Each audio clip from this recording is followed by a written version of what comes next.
어느 고을에 두 명의 머슴을 둔 사람이 농사를 짓고 있었다고 합니다. 두 머슴 중 한 명은 주인이 보건 안 보건 상관없이 자기 맡은 일에 충성을 다하여 주인의 농사일을 거두어 주었다고 해요. 또 다른 한 명의 머슴은 그와는 달리 주인이 없을 때는 일을 하지 않고 있다가도 주인이 나타나기만 하면 열심히 가장 잘하고 있는 것처럼 열심히 일하는 척을 했다라는 거죠. 그래도 주인은 이를 모르는 척 해주고 몇 년의 세월이 흘렀습니다.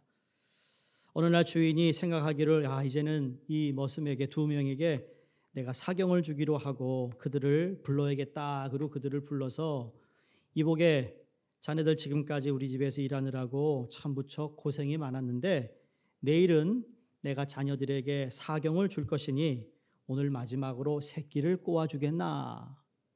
그러자 한 모습은 아무 말 없이 짚을 가져다가 물을 축여 새끼를 꼬기 시작했다고 합니다. 마지막으로 주인을 위해 내가 일하는 것이니 잘 해드리고 가야지라는 마음을 먹고 새끼를 꼬기 시작한 것이죠. 다른 머슴은 생각하기를 내일이면 이 집을 나가는데 새끼를 꼬라고 하며 투덜투덜 거렸습니다. 일을 하기는 싫고 그래서 하는 둥 마는 둥 하다가 해가 지니까 에라 모르겠다. 그리고 그냥 잠을 청합니다. 다음날 아침 주인은 그 두 머슴을 부릅니다. 너희들이 어저께 내가 부탁한 그 꼰 새끼를 가져오지 않겠나. 그래서 가져갔더니요. 주인이 하는 말이 새끼 줄 길이만큼 엽전을 꽂아주겠네. 그러다라는 겁니다. 여러분 끝까지 보든 보지 않든 간에 끝까지 최선을 다하는 한 머슴의 모습을 통해 충성된 일꾼의 모습이 바로 이 모습이구나라는 것을 우리가 생각하게 됩니다. 오늘은 7번째 성령의 열매, 다시 말해 예수님의 성품 7번째인 충성에 대한 말씀을 여러분과 함께 봅니다. 충성이라는 단어가 헬라어 원어를 보니까 피스티스라는 단어를 사용하고 있습니다. 이 피스티스 단어는 믿음이라는 뜻이 포함되어 있어요. 그래서 이 피스티스는 믿음을 가진 믿음직한 그러한 의미를 포함하고 있습니다. 우리가 우리 한글 성경에 보면 이 충성이라는 단어가 쓰여져서 주로 충성 그러면 우리는 열심히 내어 뭔가 열심히 일하는 것을 우리는 그런 느낌을 갖죠. 저 사람 충성된 사람이야. 그러면 열심히 일하는 사람을 이야기하는데 솔직히 이 충성을 한자를 보니까 진정에서 우러나오는 정성을 충성이라고 그러더라고요. 그게 사전에 나온 의미입니다.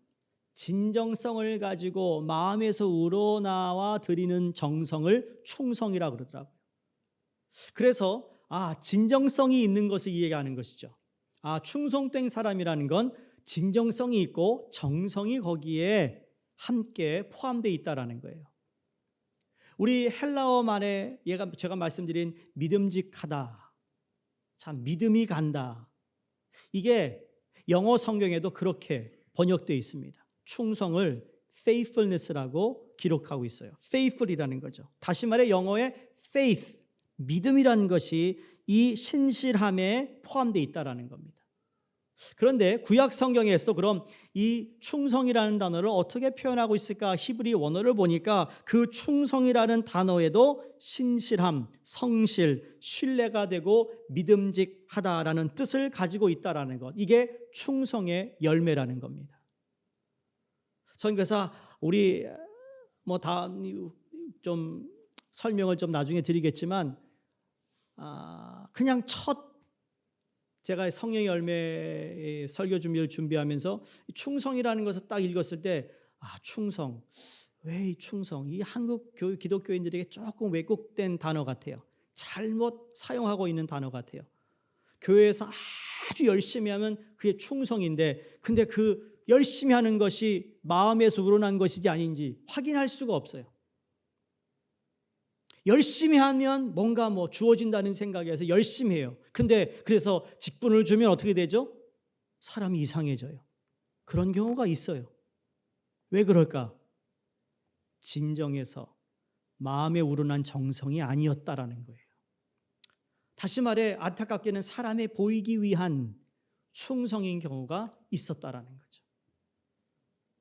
그걸 아는 이상 여러분 우리가 이 충성이라는 성령의 열매를 조금 더 진지하게 하나님의 말씀에 입각하여 이 충성이 어떠한 의미인가를, 그래서 충성의 열매를 맺기 위한 우리의 삶, 아니 예수님의 이 충성이라는 성품을 담기 위해 우리가 해야 할, 아니 우리가 하나님 앞에서 어떻게 서야 할까라는 것을 여러분과 함께 나누기를 원합니다.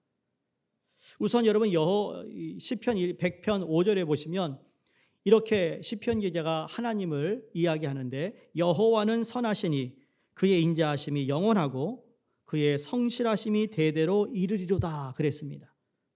이 말씀 가운데 지금 우리가 성령의 열매를 함께 보는 가운데 등장한 성령의 열매가 있죠. 여호와는 선하시니, 지난주에 봤던 양선이에요.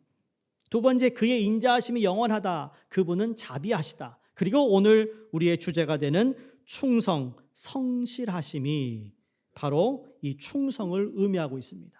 그의 성실하심이 대대에 이르리로다 하고 말씀하시면서 성령의 열매, 주님의 성품에 동참하는 성령의 사람들의 성품을 말씀하고 있습니다. 여러분 우리가 믿음직스러운 사람, 신뢰할 수 있는 사람이 가장 중요한 것 같다고 생각하지 않습니까? 우리가 살아가면서 내가 이 사람만큼은 신뢰할 수 있겠어, 이 사람만큼은 믿음직해 라는 사람이 분명히 있을 겁니다. 여러분이 미민 와서 생활하는 가운데 처음 와서 관계를 맺었던 좋은 이웃들, 지금까지도 그 관계를 이어가고 있는 가장 중요한 비결이나 요소가 있다면 아마 서로가 신뢰하는 것일 거예요. 신뢰하니까. 서로 주고받는 것도 있지만 주고받는 것도 신뢰해서 주고받기 때문에 그 관계가 지금까지 이어지고 있는 건 아닌가요? 솔직히 능력이 있을 수 있습니다. 창의력과 센스도 가질 수 있습니다. 많은 것을 잘하고 또 훌륭하게 할 수 있을지 모릅니다. 그러나 믿을 수 없다면, 신뢰할 수 없다면 좋은 관계의 열매는 기대할 수가 없는 것이죠. 그래서 오늘 성령의 열매인 충성, 신실에 대하여 세 가지를 여러분과 함께 보기를 원하는데, 첫 번째로 하나님의 신실하심입니다. 성령의 열매가 다 그렇듯이 여러분 이 충성, 이 신실 역시 시작이 하나님이심을 말씀하고 있다는 거죠. 신명기 7장 9절에 내 하나님 여호와는 하나님이시요 신실하신 하나님이시다라고 말씀합니다. 하나님은 신실하신 하나님이라고 말씀하시는데 그분이 어떻다고요? 성실하시다, faithful하시다. 사도 바울도 고린도전서 1장 9절에 예수 그리스도 우리 주와 더불어 교제하게 하시는 하나님은 미쁘시도다. 여기 미쁘시도다도 피스티스라는 단어, faithful, 성실이라는 단어를 사용합니다. 예수 그리스도와 우리가 교제할 수 있게 된 그 이유는 바로 하나님께서 신실하심 때문이라고 말씀합니다. 그 신실하심으로 인해 우리에게 구원이 임했다고 말씀하고 있다니까요. 또 한 곳 볼까요? 요한일서 1장 9절에 만일 우리가 우리 죄를 자백하면 그는 미쁘시고 의로우사 우리 죄를 사하시며 우리를 모든 불의에 깨끗하게 하실 것이다 그랬습니다. 여기도 미쁘시고 뭐라고요? 피스티스, 하나님의 신실하심을 말하고 있습니다. 여러분 우리가 살다 보면 실패할 수도 있고 또 누구를 배반하는 일도 있을 수 있고 또 하나님의 품을 떠날 수도 있어요. 그런데 하나님은 신실하셔서 실패하고 배반하고 하나님을 떠난 사람들도 어떻게 해요? 붙잡아 주세요. 그게 하나님의 신실하심이라는 거예요. 여러분이 한 주를 살아가면서 주의 말씀대로 살지 못한 아쉬움이 있잖아요. 하나님께 기도하는 것 해야 되는데 못했잖아요. 하나님이 기뻐하는 일을 해야 하는데 하지 못한 우리의 아쉬움이 있어요. 그래서 주님 앞에 죄송해요. 죄를 지어 하나님으로부터 멀어졌을지라도 하나님의 신실하심으로 말미암아 우리를 붙잡아 주셨고 우리를 만나 주셨고 우리에게 말씀하시고 우리에게 다가오시는 분이라는 거죠. 그게 하나님의 신실하심이에요. 저와 여러분이 오늘 이 예배의 자리로 나올 수 있었던 이유 또한 하나님의 신실하심 때문이라는 사실입니다. 이 하나님의 신실하심이 없으면 우리는 살아갈 수가 없습니다. 그럼 그 하나님 우리를 어떻게, 왜 신실하신 하나님이 되시는가? 여러분 그건 묻는다면 솔직히 답은 너무 간단해요. 여러분이 겨우 그겁니까? 첫 번째, 하나님이시기 때문에 신실하신 거고, 두 번째로는 그 신실하신 하나님이 끝까지 우리를 붙잡으시는 이유는 아들 예수 그리스도를 믿는 하나님의 백성이기 때문인 거예요. 우리를 놓지 않으시고 다가와 주시고 만나 주시고 말씀으로 우리에게 다시 회복하게 하시고 새롭게 하시고자 하는 이유는 하나님이 신실하시기 때문이라는 거죠. 그래서 성경은 디모데후서 2장 13절에 우리를 이렇게 얘기합니다. 우리는 미쁨이 없을지라도, 그 미쁨이 뭐라고요? 피스티스, 신실함이 없을지라도, faithful하지 않더라도 주는 항상 미쁘시니 자기를 부인하실 수 없으시리라. 하나님 자체가 신실하신 분이기 때문에 그것을 부인할 수 없는 성실하심과 신실하심을 우리에게 보여주고 있다는 말씀이죠. 여러분, 우리가 신실하지 않았던 때도 하나님은 변함없이 우리를 향해 신실하셨음을 믿으시기 바랍니다. 감사하시기 바랍니다. 그 신실하심이 우리를 붙잡아 주셨습니다. 그 신실하심이 우리를 만나 주셨고, 그 신실하심이 우리를 하나님께로 다시 인도하셨고, 그 신실하심이 다시 하나님의 은혜 가운데 설 수 있게 하셨다라는 사실, 얼마나 감사하고 하나님께 이 마음으로 우리는 우리의 삶을 살아드려야 된다고 생각합니다. 잘 아는 베드로가 많은 제자들 앞에서 이제 십자가를 향해 걸어가시는 예수님을 보면서 무슨 말 했습니까?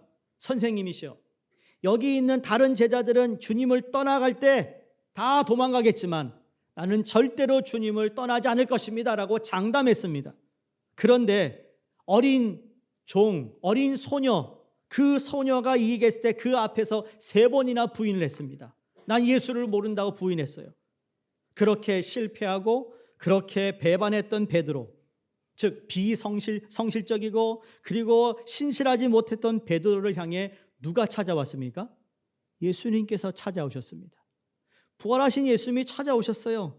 그 주님이 먼저 손을 내미셨어요. 그 주님이 그에게 말씀하셨어요. 내가 나를 사랑하느냐고. 3번이나 물으셨던 예수님은 베드로를 회복시키시고 새롭게 하시어 하나님의 신실하심을 보게 되었습니다. 여러분 가운데 세상살이를 너무 힘들고 어려워서 주님을 따라가는 것이 힘드셨습니까? 그래서 잘 하려고 했는데 안 됐습니까? 실패했습니까? 때로는 여러분의 어떤 이익 때문에 주의 이름을 높이기보다는 그분을 배반하는 결정을 하신 분도 계십니까? 여러분 기억하십시오. 그럼에도 불구하고 우리 하나님은 신실하십니다. 신실하셔서 지금 이 시간에도 여러분을 붙잡아 주실 것이고 만나 주실 것이고 새롭게 하실 것을 믿으시기 바랍니다. 두 번째 오늘 본문에서 우리가 찾는 것은 하나님의 신실하심을 신뢰하는 것입니다. 하나님이 신실합니다. 아멘. 뭐 좋습니다만 여러분 그 신실하다라는 것을 아는 것에서 그치면 안 됩니다. 하나님은 신실해. 그래서 어떻다는 건가요? 하나님이 신실해. 소위 우리 자녀들이 so what? 그 여러분과 무슨 상관이에요?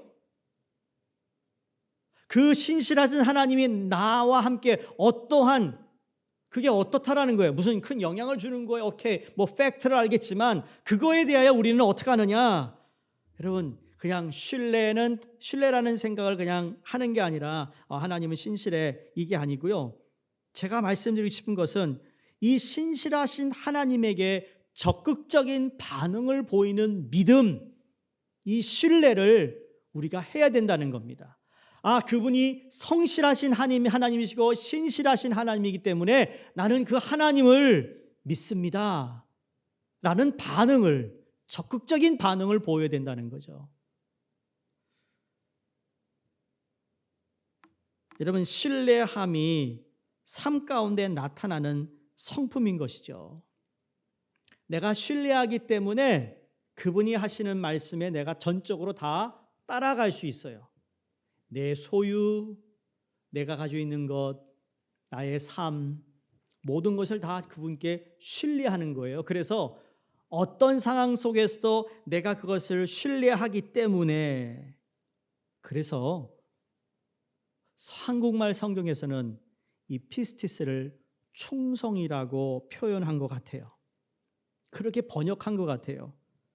신뢰함이 삶 가운데 나타나는 성품, 신뢰하니까 내 마음을 다해 하나님께 정성을 다하여 내 것을 맡기는 거예요. 그러니 그분이 하시는 말씀 가운데 내가 아멘으로 순종할 수 있는 것이라는 거죠. 여러분, 주님이 우리에게 요구하시는 것은 내적인 거예요. 내적인 어떤 성실성이라는 거죠. 하나님이 우리의 삶의 주인이 되심을 믿는다면 여러분, 그분의 소유, 그분의 뜻, 그분의 이름, 그분의 영광이 우리 삶의 가장 중요한 부분을 차지한다는 것을 믿는 것이에요. 하나님에 대한 믿음이 내 삶 가운데 나타나는 신뢰, 바로 그것이 신실함의 열매라는 사실을 성경에 말씀하면서 고린도전서 4장 2절에 그렇게 말씀하죠. 맡은 자들에게 구할 것은 충성이니라. 여기에 충성도 피스티스라는 거죠. 무작정 열심히 일하는 게 아니라 그 충성은 하나님의 성실하심을 내가 신뢰함으로 내가 그분을 위하여 드려지는 모든 시간과 나의 모든 것이 그렇게 드릴 만한 가치가 있고 그분이 이것을 통하여 영광을 받을 수 있을 거라는 것을 믿고 그리고 나의 삶의 모든 것들을 주님이 주관하여 주실 것을 믿는 마음에서 내가 충성을 하는 것이라는 거예요. 오늘 읽은 마태복음을 통하여 우리가 그 모습을 우리가 발견합니다. 여러분, 5달란트와 2달란트를 남긴 종들에게 주인이 잘하였도다, 착하고 충성된 종아 그랬습니다. 여기서 충성이라는 단어가 바로 믿음직스럽다라는 뜻을 가지고 있습니다. 믿음직스럽다. 5달란트를 남겨서 칭찬한 게 아니라는 거예요. 눈에 보이는 것 때문에 칭찬한 게 아니라는 거예요. 우리는 눈에 보이는 것 가지고 자꾸 칭찬하려고 합니다. 그 사람의 공로로 뭘 교회에서 보답을 하고 사람들이 보답을 하려고 하죠. 그것도 좋은 일입니다만은 성경에서 말하는 이 충성은 어떤 일을 성취해서 주는 게 아니라는 거예요. 내 노력으로 하는 것이 아니라는 거죠. 다시 말씀드리면 믿음직스럽다라는 말은 철저하게 우리의 내적인 성실성을 말합니다. 내적인 성실성. 우리 속에 있는 성실성, 겉으로 드러나 보이는 모습이 아니라 우리 안에 간직되어 있는 내적인 성실성입니다. 그 사람의 진정성은요, 시간이 흐르면 흐를수록 참 귀하구나라는 것을 알게 됩니다. 그런데 진정성이 없는 것은 그 순간에는 대단한 사람이다 하지만 시간이 흐르면 흐를수록 그 진정성이 없는 것을 보게 됩니다. 달란트의 비유에서는 이게 너무 중요합니다. 5달란트를 남겼고 2달란트를 남겼기 때문에 잘했다고 칭찬받은 것이 아니라는 거죠. 그건 한 부분이에요. 그게 전부가 아니라는 겁니다. 저는 우리 성도님들이 이 충성에 관해서는 내적인 성실성을 가지기를 주의 이름으로 축원합니다. 오늘날 이 시대는 겉으로 쇼오프를 하는 시대를 살아가고 있습니다. PR을 해야만 합니다. 자랑을 해야만 남에게 인정받는 그런 시대에 살고 있습니다. 소위 영어로 performance driven입니다. 뭔가 성취를 하면 성취한 것에 대한 대가를 주고 있는 세상을 살고 있기 때문에 이 내적인 성실성, 성실함이 눈에 보이지 않기 때문에 높은 평가를 받지 못하고 있습니다. 더 안타까운 것은 교회마저도 세상적인 이 기준이 자꾸 들여오려고 할 때 그걸 당연시 여기는 것이 문제라는 것이죠. 사랑하는 여러분, 내적인 성실성이 중요합니다. 본문에 한 달란트 받았던 종, 유일하게 칭찬받지 못하고 책망을 받았던 것은 이 종의 경우에 충성하지 못했다라는 말인데 바로 그 성실하지 않았다는 말과 동일합니다. 저는 이걸 이렇게 표현하고 싶어요. 내적인 성실함이 없었다라는 거예요. 서론에 말씀드렸던 내일 일 그만두는데 무슨 새끼를 꼬라고 해? 한 거와 똑같아요. 보던 안 보던 자기에게 맡겨진 일에 열심히 해야 되는데 그게 본분인데 주인이 볼 때만 열심히 하는 척, 여러분 기도하는 척, 내가 신앙생활 잘하는 척, 이게 무서운 거예요. 교만이거든요. 그게 잘못되면 교만이에요. 한 달란트 받았던 종의 문제는 자기에게 맡겨주신 주인을 믿지 못한 겁니다. 그분의 성실함을 이 종은 알지 못했던 거죠. 그러니 알지 못하니 믿지 못하는 거죠. 읽지 않았습니다만 24절에 한 달란트 받았던 자는 와서 이르되 주인이여 당신은 굳은 사람이라 심지 않은 데서 거두고 해치지 않는 데서 모으는 줄을 내가 알았으므로 잘못 알았어요. 이 종이 주인을 향하여 당신은 굳은 사람이다, 인색한 사람이다 라고 이야기합니다.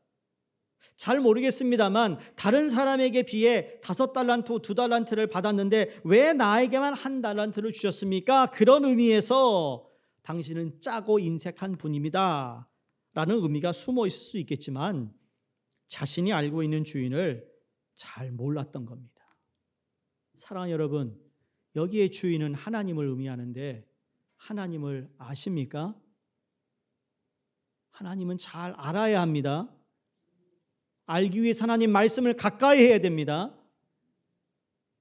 그걸 알아야, 그 하나님이 어떠한 분임을 알아야 믿는 것이 쉬워지는 겁니다. 성경은 믿음이라는 건 들음에서 난다고 말씀했습니다. 들어야 되는 거예요. 여러분이 하나님의 말씀을 내 입으로 읽음으로 그 말씀이 내 귀에 들려야 된다는 말씀입니다. 설교를 들으라는 얘기가 아니에요. 오늘날 문제는 수많은 유명한 자들의 설교들이 얼마나 많은지 쏟아 나오고 있습니다. 그러나 그 설교를 들은 만큼 우리는 내적인 성실성이 이루어지고 있습니까? 아니요, 그렇지 않습니다. 왜? 그건 남이 한 얘기예요. 내게 주시는 말씀을 내가 내 입으로 고백하며 귀로 들을 수 있어야 하는데 그렇지 못한 하나님의 말씀이 홍수같이 쏟아져 나오지만 우리 사회는 변하지 않고 있습니다. 그리스도인은 변하지 않고 있습니다.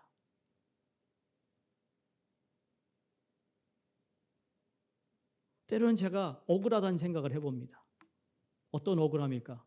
정말 내가 마음을 다해 정말 하나님의 말씀을 준비하고 선포하는데 이게 벌써 제가 여러분 한옥권 목회만 12년, 13년째 들어가는데 그때나 지금이나 별 차이가 없는 분들이 종종 있거든요.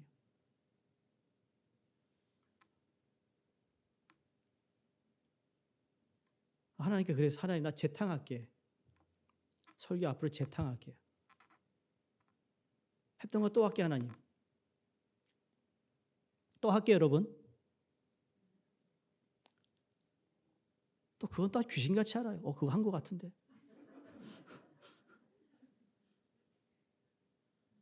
아니 그런 건 또 어떻게 알아요?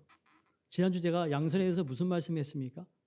그럼 막 아무리 머리를 돌려도 기억이 안 나. 그런데 내가 했던 설교 제목은 나 설교 내용은 또 한 것 같아. 야, 여러분 머리가 참 스마트하세요. 재탕한다는 건 그냥 하는 얘기고요.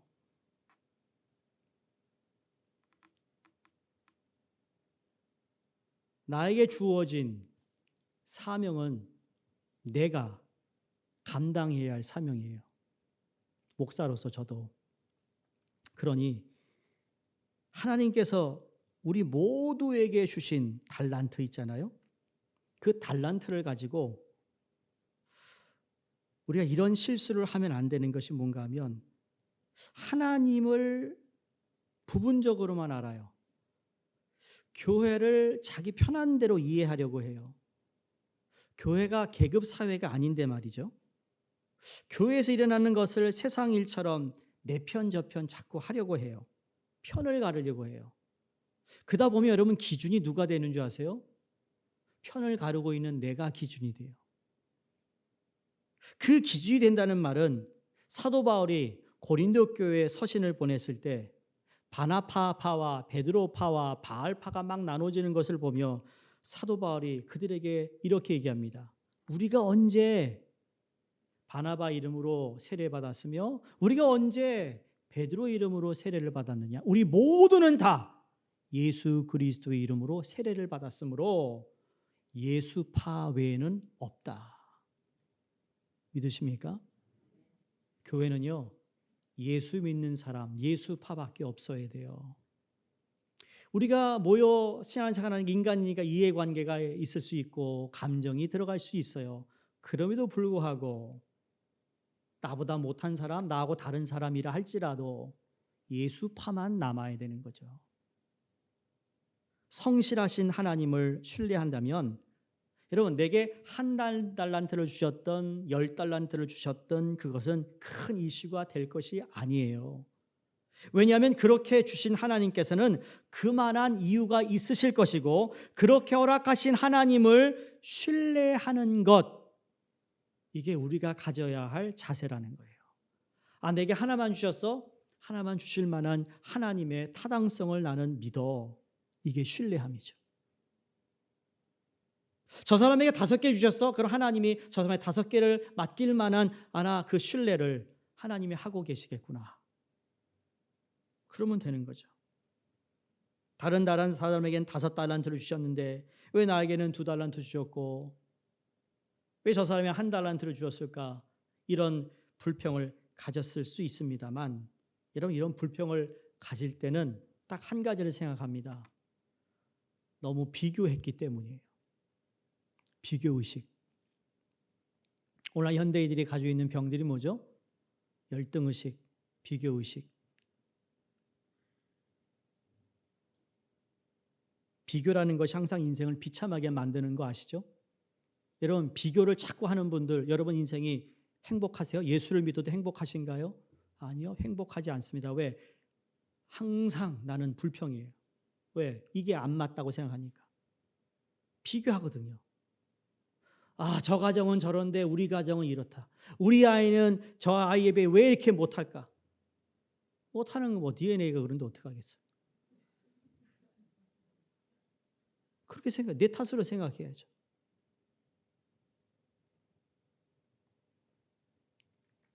여러분 비교 그만하세요. 비교하기 시작하면 인생이 아주 복잡해집니다.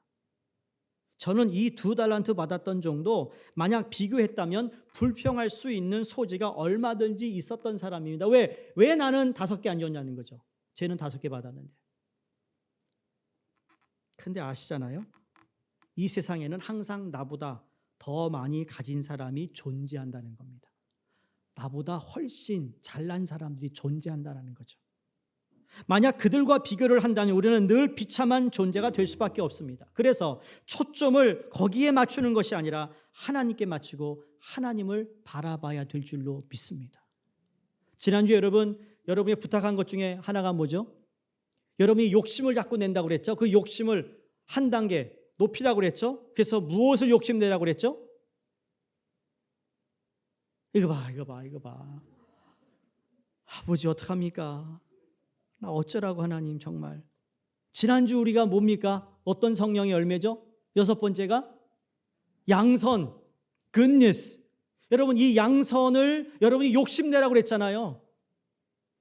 그러면 다른 욕심보다 훨씬 이것을 욕심을 내기 때문에 다른 것들이 별 일 없는 것으로 보여진다고요. 마찬가지로 여러분이 비교하지 마시고 내게 주어진 것에 대해 하나님께 감사하며 내게 주어진 것에 대해 신실하신 하나님을 내가 믿고 따른다면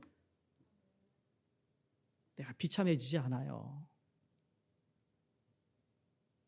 왜 자꾸 남의 집을 보고 저 집은 이런데 우리는 안 그렇고 내 남편은 왜 이렇고 저 남편은 저러는데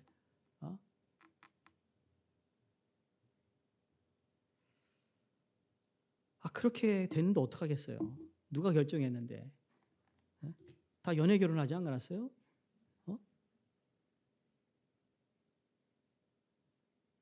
그럼 좋은 것을 개발시켜 줘야죠. 할 수 있는 것을 잘 시켜 올려야죠.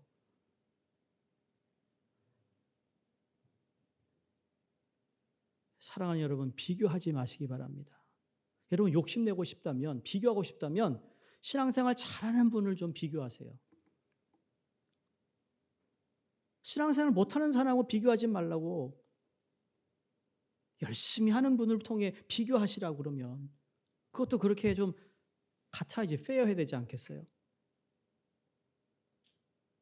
나보다 나를 더 잘하시는, 내가 이만큼 관리할 수 있다고 믿었기 때문에 주께서 나에게 이렇게 맡기셨다. 내 자녀를 맡기셨듯이 우리의 배우자도 하나님이 나에게 맡기신 거나 마찬가지죠.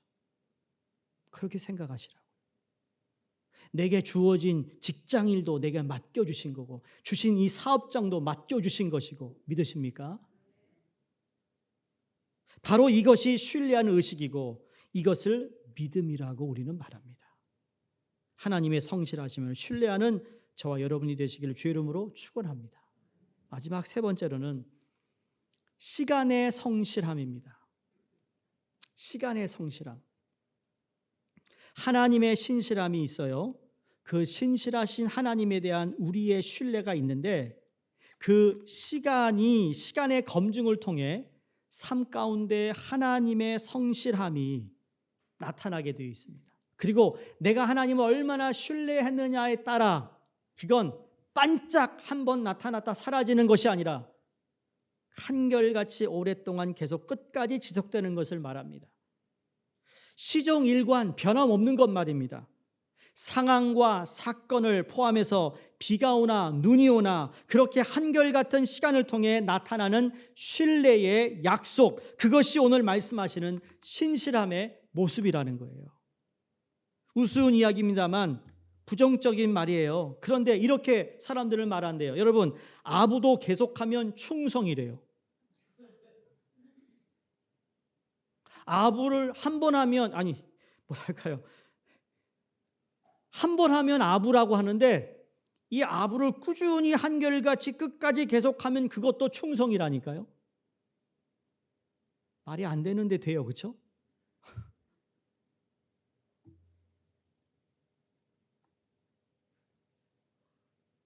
저는 시간의 검증이 중요하다고 생각해요.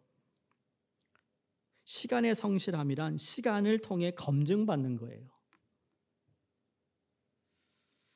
아무리 오늘날 패스트푸드가 있고 우리 한국 음식을 만드는데 여러분, 우리 한국 음식은 시간이 걸리잖아요. 그렇죠?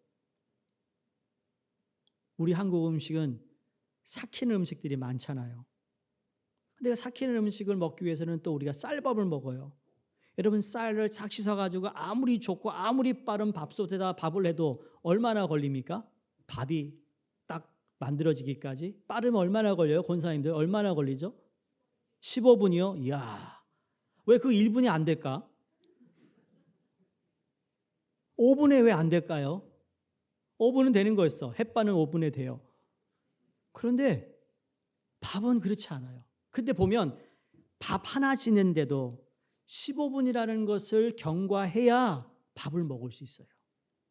우리가 사는 모든 세상에는 때가 있어요. 시간이 있다고, 주어진 시간이 있다라는 거죠. 오늘 달란트의 비유를 통해서 하나님은 무슨 말씀하고 있는가 하면 이 모든 소유를 맡기고 떠나간 주인이 어떻게 했습니까? 14절에 타국에 갈 때 그 종들을 불러 자기 소유를 맡김과 같으니, 맡겼다고 성경이 기록하죠. 그 맡긴 것을 통해 어떻게 합니까? 주인이 잠시 떠나가 있어요. 떠나갔다가 다시 돌아오는데 언제 돌아오는지 모르지만 주인이 돌아올 때는 언제일까요? 분명히 이 정도의 시간이 흘렀으면 이거에 대한 결실이 있겠구나 하고 돌아온 거라는 거죠. 그 시간이 있는 거예요. 저 여러분에게는 시간이 주어진 시간이 있어요. 그 주어진 시간, 우리에게 맡겨진 일들을 충성되이 해야 된다는 거죠. 성실하게 해야 된다는 거예요. 여러분 교회에서 직분을 받으셨으면 그 직분에 성실하시면 되는 거예요. 얼마나 많이 맡았느냐? 그것은 본문의 포인트가 아닙니다. 그렇게 맡기고 나서 주인은 떠났다고 했고 성경은 오랜 후에 돌아왔다고 말합니다. 얼마나 떠나 있었는지는 아무도 모릅니다. 그러나 주인은 달란트를 맡긴 종들이 충분히 이 받은 것에 대한 충분한 시간을 주었고 그 결과를 보기 위해 다시 돌아온 겁니다.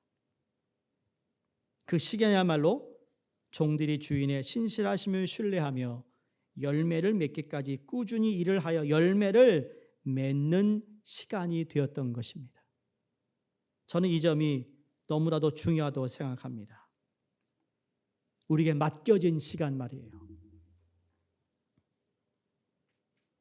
시간도 맡겨주셨겠고 물질도 맡겨주셨겠고 재능도 맡겨주시고 은사도 맡겨주시고 우리의 몸도 맡겨주시고 우리의 목숨도 인생도 주님께서 일단 맡겨주셨습니다. 우리가 얼마나 많은 시간을 갖고 있느냐 이것이 중요한 것이 아니라 맡겨주신 시간을 어떻게 사용하고 있느냐가 더 중요할 것이죠. 내게 얼마나 많은 물질을 가지고 있느냐가 중요한 것이 아니라 맡겨진 물질을 가지고 어떻게 살았느냐 이것이 더 중요한 것입니다. 내가 얼마나 많은 재능과 달란트를 갖고 있느냐 중요한 것이 아닙니다. 좋은 달란트와 탁월한 재능도 갖고도 별로 품없이 인생을 살아가는 사람이 있는가 하면 적은 재능을 가지고도 아주 유익하게 이웃들에게 기쁨을 주며 살아가는 사람들이 있습니다. 내가 건강한 몸을 가지고 있다. 그것이 중요한 것이 아니라 건강한 몸을 가지고 어떻게 살아가고 있느냐가 중요한 겁니다. 다시 말씀드리면 하나님은 우리가 어떻게 살아가고 있는가? 과거 말고 지금 어떻게 살아가고 있는가?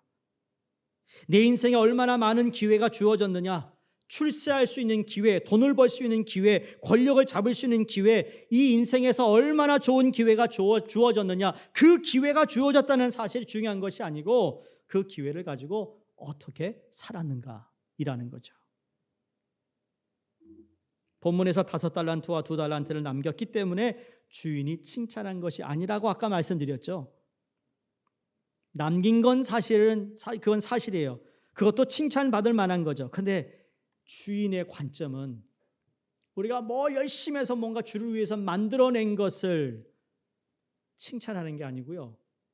만들어내는 과정 속에서 아까 말씀드린 진정에서 우러나오는 정성이 있었느냐라는 거예요. 그런데요, 진정에서 마음에서 우러나오는 정성은 꼭 열매를 맺는다. 반대로 진정성 없이 마음에서 우러나지 않는 형식은 열매처럼 보이나 열매가 아닌 거예요. 선택은 우리가 해야 합니다.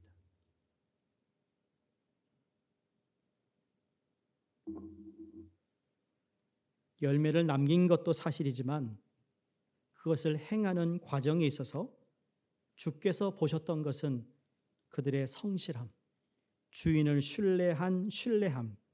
그래서 오랜 시간이 흘러도 변하지 않고 끝까지 그 성실함이 임했던 충성이 칭찬의 원인이 되었습니다. 사랑하는 성도님들, 여러분들이 예수를 믿고 교회를 다닌 연수도 중요하지만 이제 앞으로는 진정의 마음에서 우러나는 정성인 충성된 하나님의 사람 되시기를 주의 이름으로 축원합니다. 잘 아시는 대로 미국의 전 대통령인 지미 카터 대통령이 그의 생애를 보시면 정치가로 훌륭한 분이 아니었을 수도 있습니다. 대단한 정치력을 보였던 대통령은 아닙니다. 그러나 세월이 지나갈수록 그분의 인격의 무게, 그분의 삶의 모습이 더 아름답고 더 빛나고 더 많은 사람들에게 감동으로 다가오는 이유가 있습니다. 어느 한 기자가 지미 카터의 퇴임 후에 그의 삶을 추적하면서 그에 대한 기사를 쓰는데 이런 인상 깊은 기사를 썼습니다. 읽어드립니다. 그의 목표는 백악관이 목표가 아니었던 것 같습니다. 그의 목표는 아마 유일한 대통령이었을까요? 정치하는 사람들에게 물어보면 최고의 목표는 무엇인가? 아마 청와대 아니면 백악관 입성일 것입니다. 그러나 백악관이 목표가 아니었던 사람 지미 카터의 목표는 하나님을 섬기고 사람을 섬기는 것이었다는 것이 분명해졌습니다. 그 섬김의 한 과정에서 백악관이라는 자리가 주어졌을 따름이지 백악관을 가기 위한 목표를 두고 산 사람이 아니라는 거죠. 자기에게 주어진 삶에 충성된 삶을 살았더니 백악관이라는 자리에 가게 했는데 근데 그것이 끝이 아니라는 거죠. 지미 카터는 백악관을 나와도 여전히 하나님의 사람을 섬기고 있기 때문에 백악관에서 그랬던 것처럼 마찬가지로 다른 모습으로 다른 자리에서도 똑같이 섬기는 일을 하고 있다라는 거예요. 여러분, 대통령 임기를 마치고 조지아로 돌아온 지미 카터 전 대통령이 자신의 조그마한 모교회로 돌아와서 옛날처럼 주일학교 교사로 봉사했다고 합니다. 한 달에 한 번씩 정확하게 그는 로잘리라는 여사와 함께 정성스럽게 교회도 청소했대요. 그래서 그 카터가 어떻게 교회를 청소하나, 그 카터가 어떻게 가르치나 구경하려는 방문객들이 끊임없이 그 교회를 찾아왔다고 합니다. 더 나아가서는 Habitat for Humanity라는 사랑의 집짓기라는 운동을 통하여 망치를 들고 집 없는 사람들에게 집을 지어주는 일을 위하여 지금도 그 일을 하고 있고, 국제적인 어떤 분쟁이 일어나면 지금도 국제 분쟁 지역에 카터를 조종자로 보내달라는 요청이 끊임없다라는 겁니다. 왜? 그 사람은 믿을 수 있는 사람이기 때문이라는 거예요. 여러분, 충성은요, 믿을 수 있는 사람이에요. 저희 교회도 이 모양 저 모양의 회아리 바람이 불고 그랬었어요. 그런데 그 과정에서도 꿋꿋이 그 자리를 지켜주신 분들이 많습니다. 올해 저희가 임직식을 하는데 바로 이번에 임직받는 분들이 그런 분들입니다. 그분들이 대단하게 믿음 생활을 잘한다. 앞으로 기대하지만 제가 귀하게 본 건 그 시간이 흐르는 가운데 정말 불평 없이 그 자리를 지켜준 것에 대한 감사함이에요. 다시 말해 신뢰할 수 있겠다라는 거죠. 그게 맡은 자에게는 충성이라는 거예요. 이분들이 중직이 되면 교회를 끝까지 지켜나갈 분이라는 것을 신뢰하기 때문입니다. 여러분, 그분들과 함께 앞으로도 큰 사역들을 이루어가는 저희 모든 성도님 되시기를 주 이름으로 축원합니다.